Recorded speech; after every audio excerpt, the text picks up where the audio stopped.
This conference will now be recorded. Good evening, ladies and gentlemen. It's Cool to Say Trading Frank. It's approximately 9:02 p.m. on Sunday, August 2nd, 2020. Welcome. This is our weekly weekend strategic webinar that we do every week to set up our members, traders, free trial subscribers for the coming week and going forward. Very, very important. Full disclosure, this is purely for financial education, not for any solicitation or advice. And most importantly, this session will be recorded, uploaded to the YouTube channel. I know there's a bit of a delay sometimes on me posting on the YouTube, but at the same time, you guys have full access to this recording for people who are not being able to be here tonight. I post the link for this recording directly on the real-time Twitter feed. I'm sure you all know by now. On a quick reminder note, please follow us on Instagram, where I showcase primarily options charts, some member feedbacks, and all that good things. But those options charts are real trades that we alert our members on, and it's always great to see a visual representation of what an option does instead of just a number going from here to there. And I think it's very, very useful. It is not a real-time resource. It's just there for promotional marketing purposes, but it's great to look at those trades on a visual format, i.e. in the form of charts. So quick reminder for all of you to follow and have all your friends and anybody who's interested in the markets or looking to trade the U.S. markets to follow so that they can certainly see what we're doing. Okay, so let us begin and try to keep this reasonably short. So here we are, early August. Pretty phenomenal week last week, specifically on major earnings winners and a couple of small caps that went through the roof and pulled back and still holding very strong. And congratulations to everyone, including Ricardo and RA for participating on those type of trades. Apple being the largest, I believe it is the largest capitalization company right now in the US. I think 1.8 trillion or something big like that. Don't quote me on the numbers. When that goes up almost 10%, I mean, that's saying something. All right, let's just put it this way. This coming week will be a lot of earnings too, and I have a list of them. And as you know, every other day, almost every day, I put out the ER trades, i.e. the selection of companies that I think are going to make us money. And a lot of them have made us very decent money. We use a basket strategy on those options trades, and that means that we buy given your capability in your account, you just need to buy a little bit. In some cases, maybe just one call on the more expensive ones, and buy a basket strategy, so you don't get blown out just because one trade doesn't work. Generally speaking, what we have seen, back testing our trades for quite a while now, going back years, that if I present, let's say, 8 recommendations or suggestions, these are all suggestions, obviously the final decision is always yours, on earnings trades, and you participate, let's say, in a bunch of them or all of them, then you'll have 1 or 2 that basically do nothing. You lose 60-70% on them, and then you have 2 or 3 that just go through the roof beyond your imagination and make up for all those little losses on the other 2, and then there'll be the other 3 or 4 which will be up slightly. So net, you'll still come out ahead. And depending on the ferocity of the move, case in point Apple, you get 300-400% on those earnings trades right off the bat. So that's the way we do it. Earnings are always a gamble. It's always a 50-50 chance that the numbers can be great and the stock can be down after hours. But in many cases, stock turns around, then goes up. Visa was a prime example of that this week, if you remember. Visa was actually down after hours, was down the first part of the morning. I believe it was Thursday, right? Thursday or Wednesday. And then it turned around and went up. So you could always cost average, at the start of the day. And on something, let's say you bought a 2 and it's down to 40 cents, and $2 and it's down to 40 cents. So you can buy a bunch at 40 cents. And then as it reverses, and you have to obviously watch the charts on your side on that, and as the reversal continues, especially on those type of powerful companies, and I'm talking Visa, for example, as a prime example of that, then those calls can go from 8 cents to 60 cents. That's almost 700% on a cheap lotto. So this type of stuff for newer traders, it's I don't blame them. They can't believe that these type of things happen, but there's nothing not to believe, because the fact is that the markets are markets. When the big buy program comes in and some big hedge fund or institutional or a money manager or some mutual fund wants to come in and start buying that stock because it's down $3 or $4, but they like the company, and the conference calls generally, which are in the morning, some cases they're in the morning, some cases they're the same evening, and the conference call, they say something positive about their guidance and this and that, and the Q&A session, question and answer session by analysts, uncovers something that that is not on the press release, on the earnings. Boom, the stock goes nuts. And this happens quite a bit. There are no guarantees, but that's just the way it is. There are no guarantees in trading. There's no guarantees in investment. It is simply a game of probabilities. But we do see these earnings trades. Earnings have come out. Almost 65% or 70% of the companies that have delivered earnings have beaten the numbers so far. Just so you all know, okay? Because the analysts on Wall Street and the other big institutions had really lowered their estimates to a point where these companies now can come out and beat those numbers. And as long as they don't say anything really terrible going forward regarding their guidance as to what their projected numbers, earnings are going to be into the third and fourth quarters, then basically, well, this is the third quarter actually, the fourth quarter, then basically the stocks do well. So are you guys with me so far on the simple explanation of how the game works?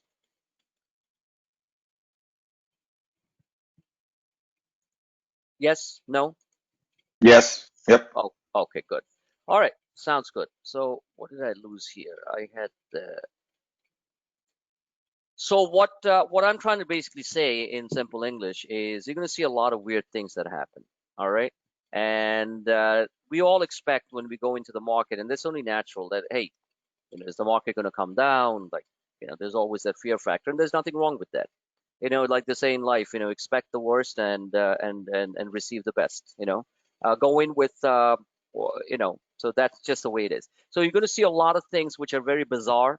But given the fact that almost 70% of U.S. companies are beating earnings, the chances are that you're going to see the momentum on the upside somewhat continue over the short term. Now, I did mention, as you know, and we're going to go through charts in a second, that sometime after the first 5 to 8 trading days of the month, so which brings us into, let me see, the first trading day of the month is going to be tomorrow. That's the third, right? First trading day of August. 1, 2, 3, 4, 5, 6, 7, 8. So sometime by the 10th of August or 12th, you should see the upward momentum on the market continue. That generally is the case because pension funds, 401ks and all that huge public pension funds, state pension funds, they are mandated to invest money that they received at the end of the month into the U.S. stock market. So they'll pick and choose the type of companies they want to go into. And as you know, the market is very selective. I've been talking about this for a while now, and you guys are seeing that. This is a market of stocks, not a stock market. So basically, there'll be selective stocks that are going to keep on going higher, whether it be the Apples, the Facebooks, that type of company, and then just to pick some big examples, and then you're going to see a whole bunch which are already not doing anything, and then you have the small caps which basically shoot up, pull back a little bit, stay within a technical range, and then all of a sudden just shoot up again, and if you're not in it, obviously you're not going to make the money. So I would say that sometime by next Monday, not this Monday, by next Monday to Wednesday, the market should reach a intermediate term top or a short-term top, and then we can expect a quick, sharp pullback. In between, every day we see volatility. There's nothing, that's just standard procedure. And by now, as you all know, as long as you track these type of charts that I put across for, to benefit you all and certainly benefit myself, then you're going to be fine. As I said before, and it's nothing, it's repeating the same thing again. 32.8450 is pattern completion, short term, and that's pretty much around the corner.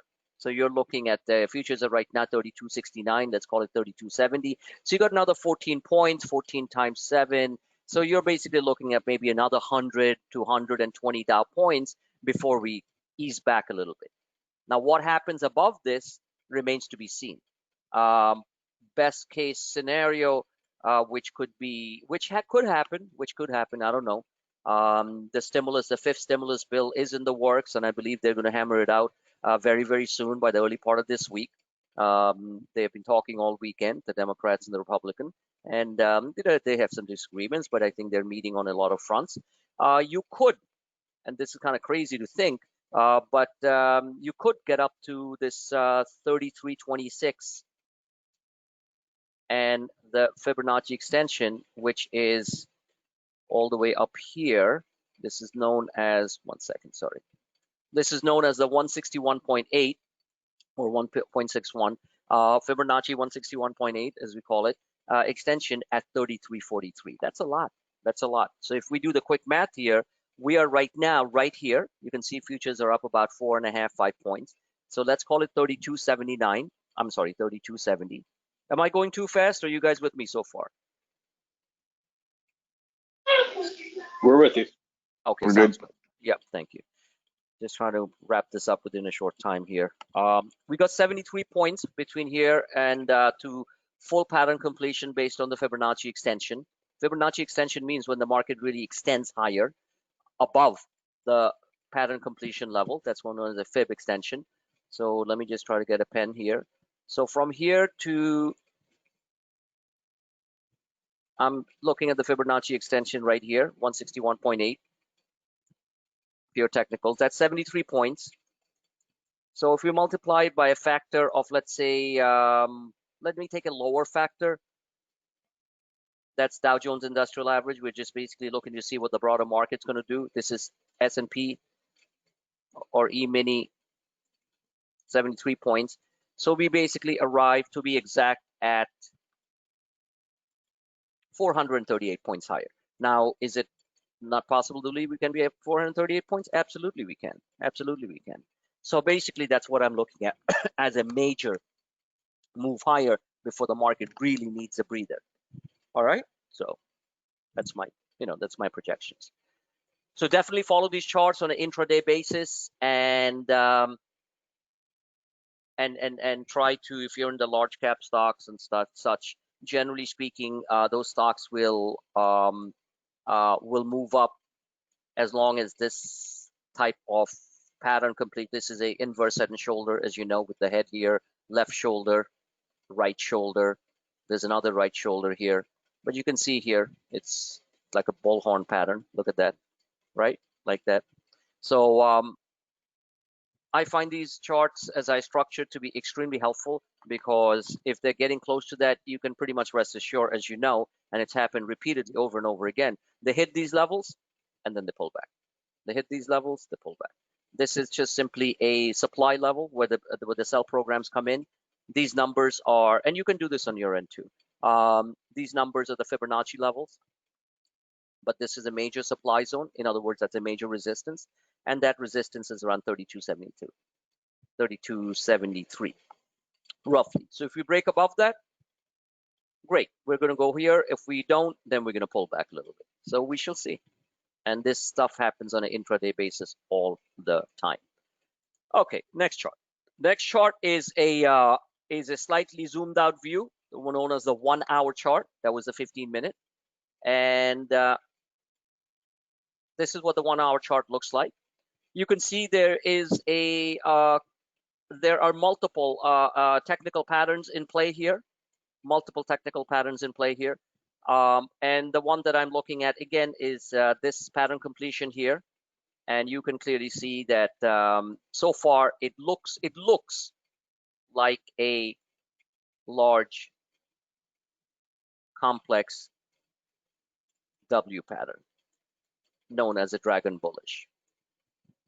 This was a head and shoulder. All right, two heads. And then there's a neckline. We broke below that, but that's in the past. We're dealing with what's going to happen in the future. So far so good, and expect each of these candles are 1 hour, so expect them to kind of zigzag around. But as long as the pattern remains the same, we have a high probability of hitting the first completion, pattern completion, which is 3284. So that I mentioned to you is what, roughly another 100 to 120 points on the Dow. Next chart. Next chart is a chart of zoomed out again a little bit more. This is, and please ask any feel free to ask any questions as I'm moving along quickly. This is a chart of the daily. This goes back to, this is basically a chart of 2020. This is 2020. This is where we started the year. This is what it looks like. It is a rising wedge. Rising wedge do have one risk factor. Rising wedges tend to basically pull back. So basically, if you look at it, if we get up here, as I've mentioned before in my previous video, webinars, we could easily do one of these. It'll still remain in an up, the primary pattern is still higher.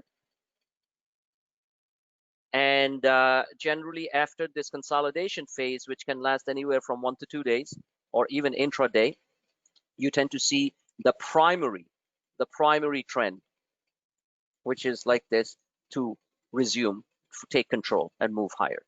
Now anything can happen in the middle. We could have all, we could have earnings, but most of the big tech companies have already, the biggest of the biggest that we were all so worried about, and the market was so worried about, and the world was so worried about, came out with blazing numbers. Apple, Facebook, right? Google was a little bit down, Amazon. So Nvidia, AMD, these are major players. But let's talk about Apple. So Apple being the most worrisome stock, oh my God, their iPhone sales are going to be down. They're not going to be making money. They just blew away the numbers because their service side, their app stores, they're going crazy. And Apple iPhones were very strong, especially the cheaper ones. And so the biggest risk, as in from the heavy duty technology sector, is now out of the way. So that's a little bit of a relief. You guys with me so far? Yep. Yes. Hey Frank, it's Ed. I got a question. How you doing? Yeah, good. Thank you. Go ahead. Hey, we broke out of the handle, and then if we fall back into the handle and test the bottom of the handle, is that still okay overall, or no? I mean, what handle are we talking about? Oh, do you mean this section on this chart? Okay. The large handle. Yep. Okay. So which? One second. Let me try. 70. Let me just draw 1 second. So when you say handle, I'm going to zoom in. Yep. So you're talking about, so I can answer this question correctly. So you're talking about which handle? This is a very large trading range. So that's not a handle. The handle is basically this. 1 second.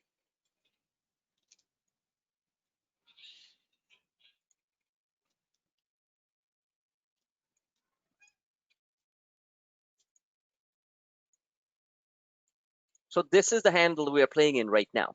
This is the sandbox we are playing in right now, which is 3190, which are repeated support. And then on the upper end of that is 3288.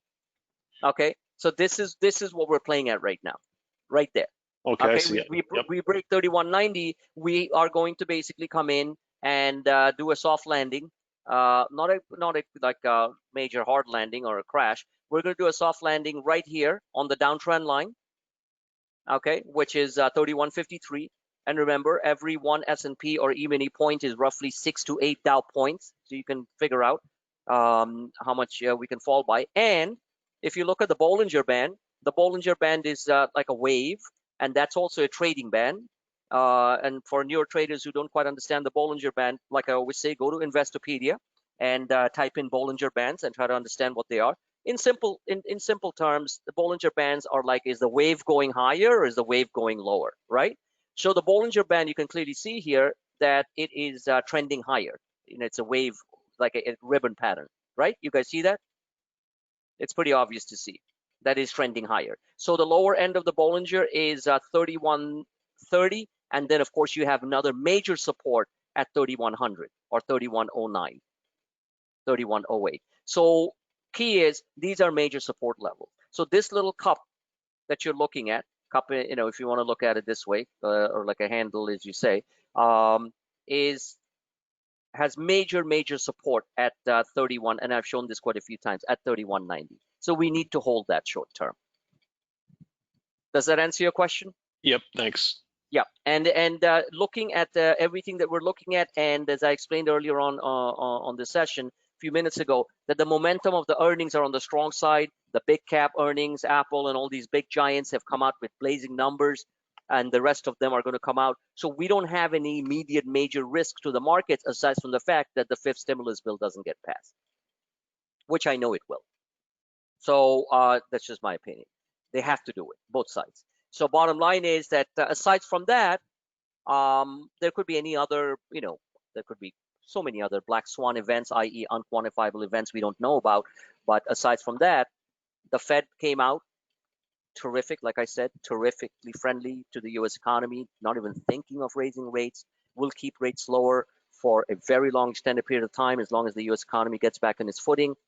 So aside from all that, so we have some big economic and corporate risks that are over the short term out of the way. Did you guys understand what I just said? Yep. Yep. Okay. So there is a high probability based on the macro fundamental factors, both on the corporate side and the economic side, that we have a reasonably good, strong probability that we break out. And I think that's what's going to happen between now and the 10th or 12th of August. So that's my projection. In the meantime, you could always get, these type of moves within the range, and we have to be prepared for that. Okay, we have to be prepared for that. But we'd like this range to hold. We certainly would like this range to hold, which is the Bollinger and this major support level. So that's the reason why getting your eyes, especially newer members, getting your eyes used to these type of charts is extremely critical for your own financial well-being as a trader. Next is a weekly chart. So we're zooming out more.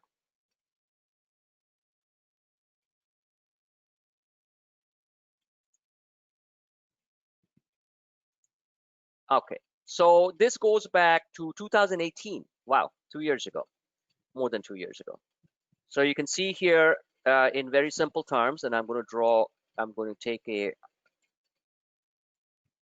pen. What color is it? Okay. Let me show you something here. For 2 years, from 2018 all the way to 2019, September, sometime around there, November. Look carefully. The market's basically traded in a very wide range. And look how defined the range is. Or one can go all the way down here too. So it did that. And then we broke out. Then we broke out hard. And when we broke out hard, we shot up, and then came COVID. So the key is that all we are basically doing right now, and listen to me carefully, or at least try to, this will make sense. So as people, as traders like us who are generally bullish on the prospects of the US stock market, generally bullish on US corporate fundamentals, generally bullish on the Federal Reserve Bank of America, generally bullish that the government will do whatever it takes to make sure that the US economy stays humming along, and all that stuff. The thing to keep in mind is, let me clean this out. The thing to keep in mind that we actually haven't gotten very far from where we were in 2019, in August of 2019. That's 3 years ago.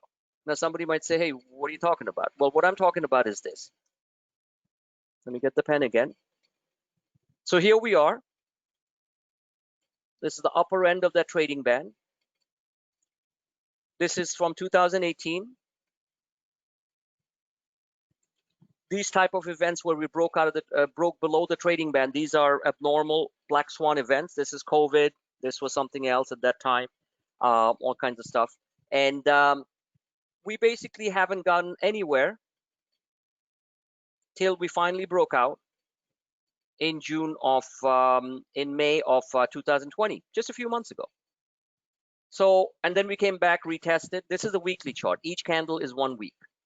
So basically, we, as of the most recent development, which is, look at the date below, June 29, just about a month ago, right there. Now we are broken up into the upper channel.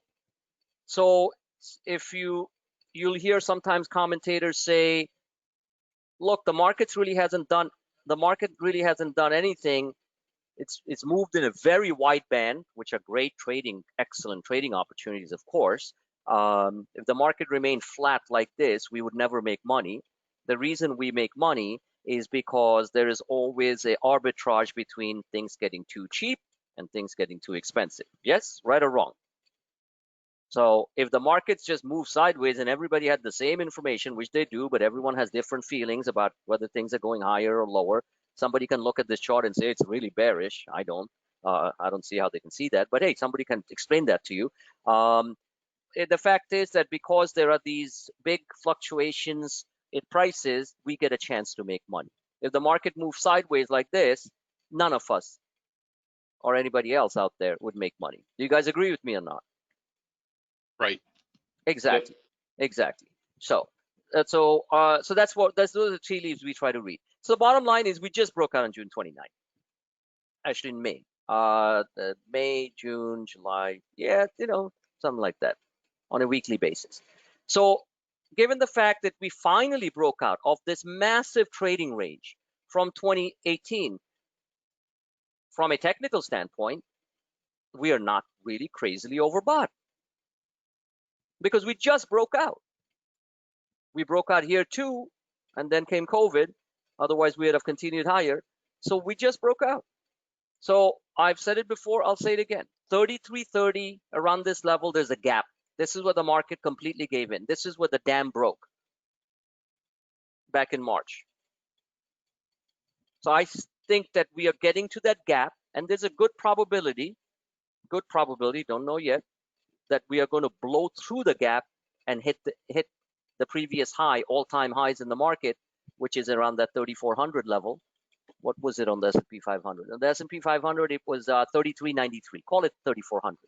That we hit 3,400, and if we do get there, I can assure you, for at least a day or so, we're going to blow through it, because at that time, the hardcore, dogmatic, short funds and such are going to panic so hard. From a technical standpoint, they're machine-driven. They'll be forced to cover and just say, that's it, and they'll come back and reshort again, because some funds are like that, which is fine. But we will have a good chance to break to new highs. So far, if you look at the weekly chart, it's showing fantastic. It is absolutely fantastic. It's very simple. The stochastics are moving in above 80 and sideways. That shows strong relative strength. Underlying pillars of the market are standing strong, regardless of what you hear out there. And if you look at the MACD, it is just gaping higher. So unless the MACD starts to really turn over, okay, like it did here, and it happened very suddenly, obviously, here, back on February 17th, right there, then we will continue to follow the strong momentum upside on the market.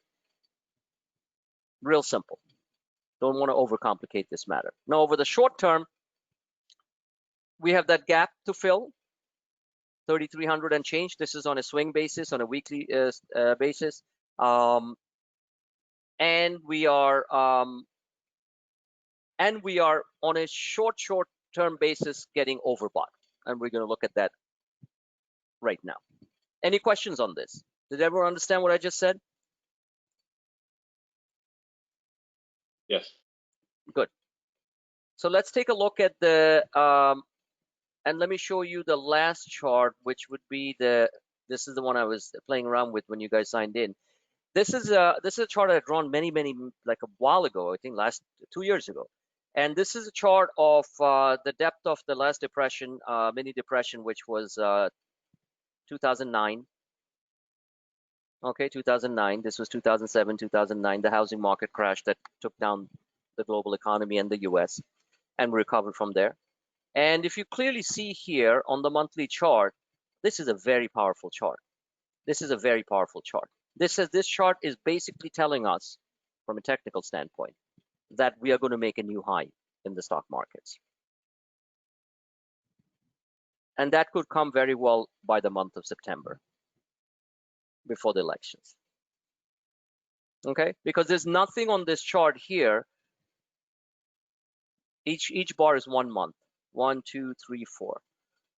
So there's nothing, and we could get, we could get a month that's down. August could be down for all I know. We could get this, but generally speaking, we want to get to the upper end of that, which is a new high, almost a new high in the stock market, which is 3,370, close to 3,400. Because there's nothing here that's telling us that the markets are about to, on a longer term basis, falter or drop. Anything can happen, we know that, but what we have to rely on is what we see on the technicals. This is validated. These are billions, trillions of dollars going into the market. Lots of them foreign buyers who buy the US markets, because the numbers that came out over the weekend, American Association of Individual Investors and investor sentiment and stuff, is very low. Very low. The percentage of bulls is around 20-22%. That's one of the lowest readings in God knows how many years. I can't even tell you. So that basically in simple English means everybody's shit scared. Mom and pop just doesn't want to touch the US markets. All right. So the real buyers are natural. The real buyers, the institutional buyers, even though they're kind of negative on the market, lots of foreign buyers.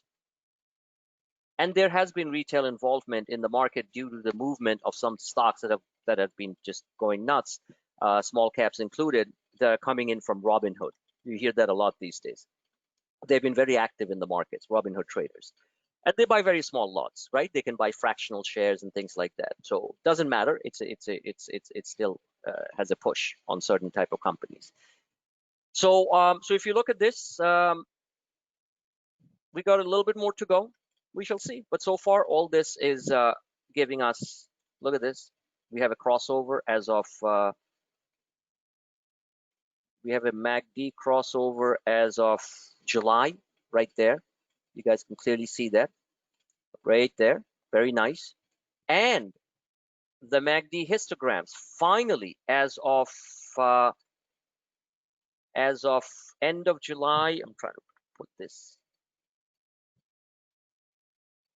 Yeah, sometime by about middle of July, we have a MACD crossover into the green. Look at that. This is supposed to be red, right? Yeah. So we're coming in.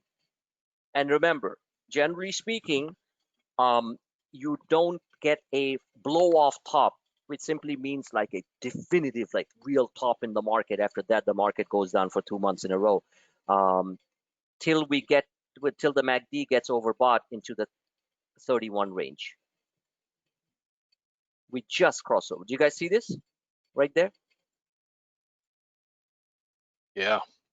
Yeah, this is pretty serious. And in fact, I haven't seen, I'm so busy and stuff, I didn't get a chance to really look at the charts. I mean, thanks to you guys, I'm actually looking at it tonight. This is pretty serious. Now, just because it goes like this doesn't mean it has to go all the way up before it comes down.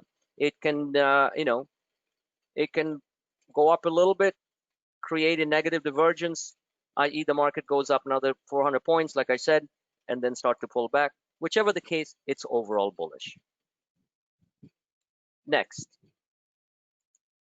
Let's take a look at the VIX, because that is so critical, right, for us to determine. And I've been dead right on the VIX and what it does. Trying to bring that in from the other screen. Hold on.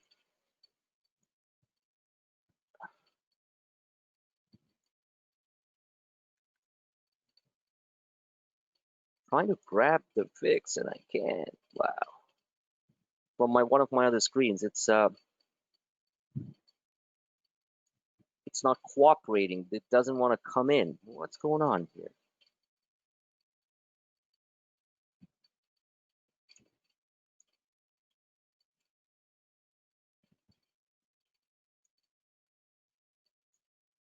Okay, I can't seem to bring it in, so I'll have to pull the VIX up here on the Thinkorswim TD Ameritrade platform. I was trying to pull it up from my quad platform. Sorry. VIX is not /VIX.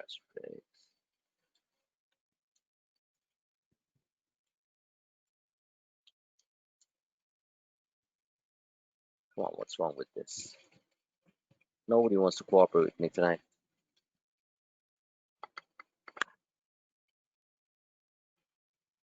I normally don't look at the VIX on, it's just regular VIX. Okay, finally got it. So if you look at the VIX, which gives us a kind of a canary in a coal mine, early morning indicator of what might happen. If you take a quick snapshot of the VIX going back to the beginning of the year, it still looks like it's very much on a downtrend. Yes, getting oversold, but very much a downtrend. And this gap on the VIX, which I mentioned to you before, to remind people again, which is around that 20, 21 level, is where the market generally has a short-term top. Just the way we have a gap to fill on the upside on the S&P 500, this is the gap that I believe the VIX will fill once, it's an exact opposite, right? It's an inverse correlation. Are you guys with me so far? Do you guys understand what I'm talking about or no? And Yeah. I'd like to hear from anybody who doesn't, so I can explain it to them very quickly. So just the way that's good, the S&P will hit the upper gap, this will hit the lower gap. And like I said, it could be 2 weeks from now. It could be middle of August. Whichever the case, this is what the VIX looks like on the daily. This is what the VIX looks like on the weekly, which really looks bad. On the weekly, the VIX is now breaking the red line here, which is a 50-week moving average. Look at that. That gap is still there at 2173, but look at this. So on a certain day, which we use the 1-hour VIX chart, when the markets fall like 300-400 points, you then tend to see these candles appear. This was, for example, Wednesday to Thursday, right? Look at Thursday, bang, the VIX went up, bunch of candles. So how do we play this and make 10, 12 points, 6, 8 points? I like playing the TVIXY. You guys can play any of you can buy VIX calls, you can buy SPY puts. There's so many other instruments that you guys can use to make money on the short side. But this is what the VIX does on a normal day when the markets pull back 200, 300, 400 points. It creates this 1-hour candles like this. Upper end of the VIX is around 28, enough said. When I show the VIX charts, you guys, can take a look at it and we go from there. All right, now, what happened to...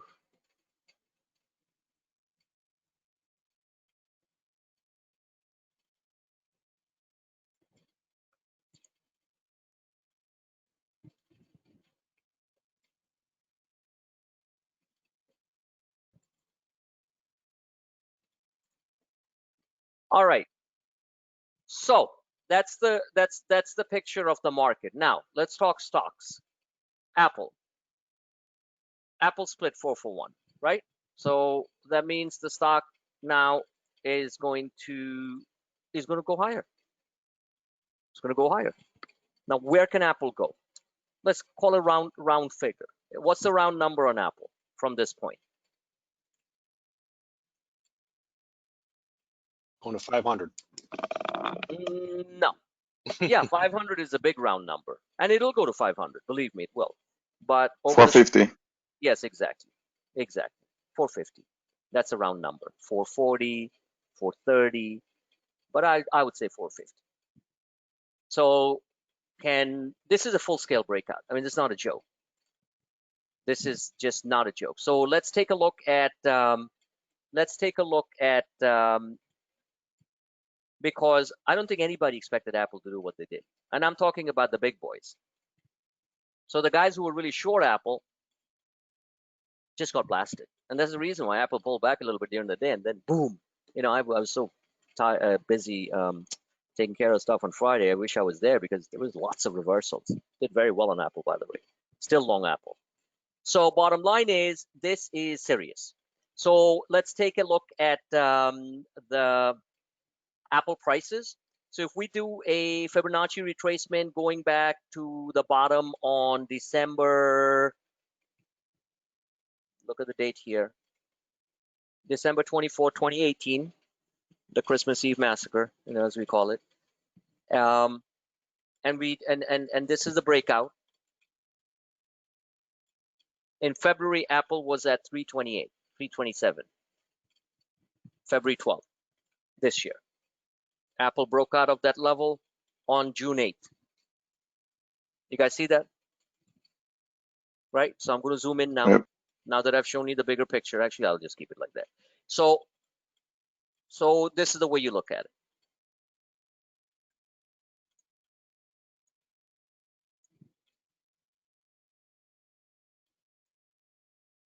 So it broke out 2 months ago, a little less than 2 months ago, on June. What is the depth of this cup? 213, 328.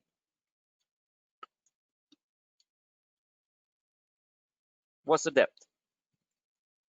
115 points. Okay? 115. 115. This is the standard back of the napkin type of calculation. Generally works. So if you add 115 to the breakout level, which is 328, Apple arrives at 443. Are you guys with me? You add 115. I've done this many times, as you all know, with stocks. This is the trading band Apple was trading in. Now it's broken out. You add 115 to it. You arrive at 443. What is the Fibonacci 161.8 extension number? 444. Pretty much exactly, give or take a point, to this standard range breakout formula. Did you guys understand what I said, or who didn't understand? Please, let's make this quick. Yep. And everybody got this? So Apple short term is going to go to 444. That means it's probably going to go to 450, just on the intermediate push. So if somebody missed out on Apple because of their laziness and their fault and their disbelief in Apple, just kidding, I'm not too tired to make jokes about Sam Dunk tonight. So bottom line is, this is where it's going. So you still have time. But the options are going to keep on getting more and more expensive, just so you know, because the market makers know that's where Apple wants to go. So if you think, see, the real cheap calls on Apple are gone for now. And if you buy way out of the money, like 500 calls, yeah, they're going to move too. But if Apple doesn't go towards the 460, 470 level, you're going to lose your money.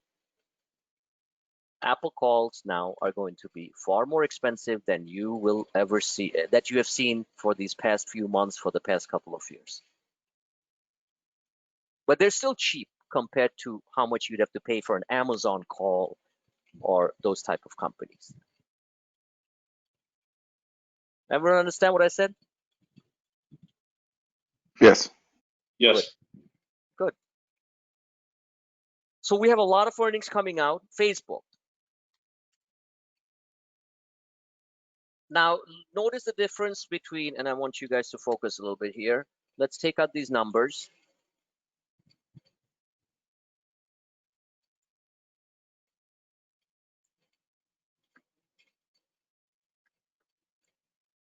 All the technicals are fine. All the technicals are fine. Look at this, very nice. McClellan oscillator doesn't matter right now. The weighting is on the stochastics and the MACD.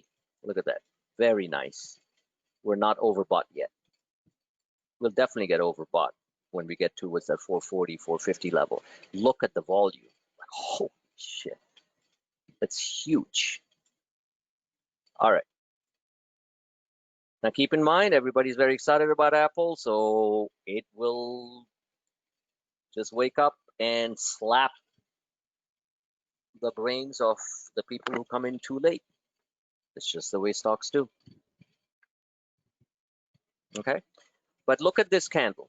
This is a beautiful, serious candle. Look at that.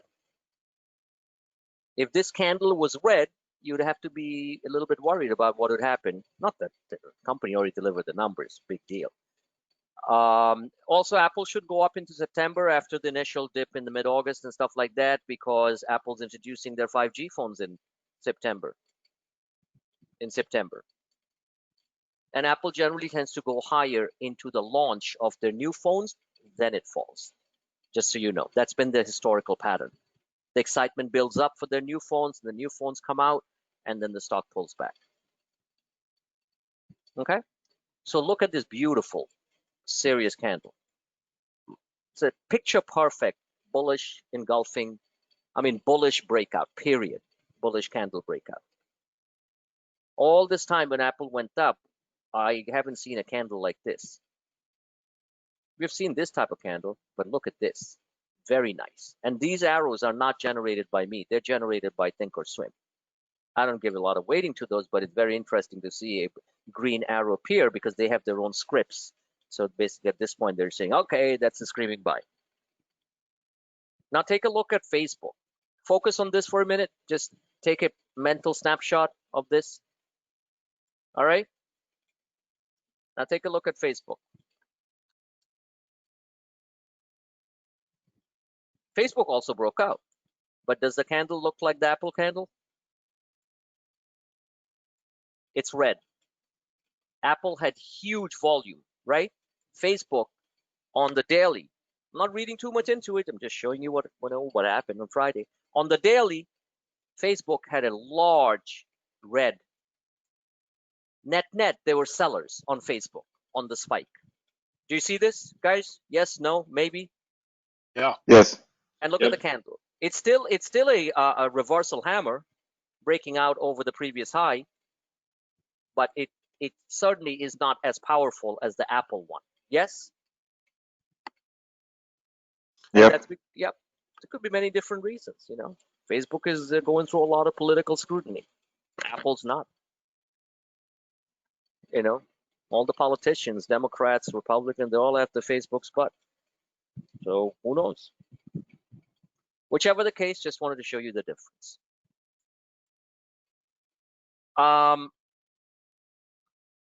This week we have quite a few. All right, questions, please.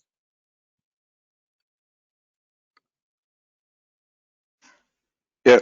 Can you take a look on Regeneron, Frank, and see what you think about it? With the earnings coming up, I think it's Tuesday. Yes. So Regeneron's chart, honestly speaking, has not changed one bit. I mean, technically speaking. This is Regeneron's daily chart.